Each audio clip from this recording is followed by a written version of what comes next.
বড় বড়গুলো নিয়ে নিই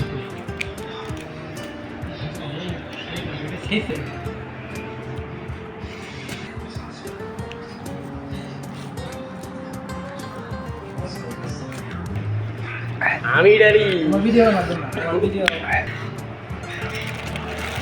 আরে আর চলো ওসে কলকাতা এই কলকাতাবাসী মারি মারি মারি নিচে তো আর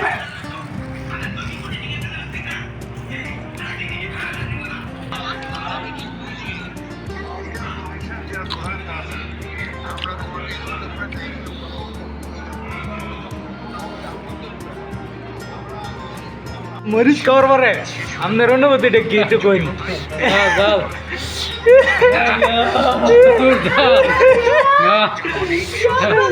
আপনার অনুভূতিটা কেমন? অনুভূতিটা অনেকদিন পর আম খালাম 2 বছর পর অনেক ভালো লাগছে ভালোবাসার অনুভূতি বরিশালের অনুভূতিটা মানে আমার ভালোবাসার অনুভূতি বেশি গেছে জাল খাইয়ে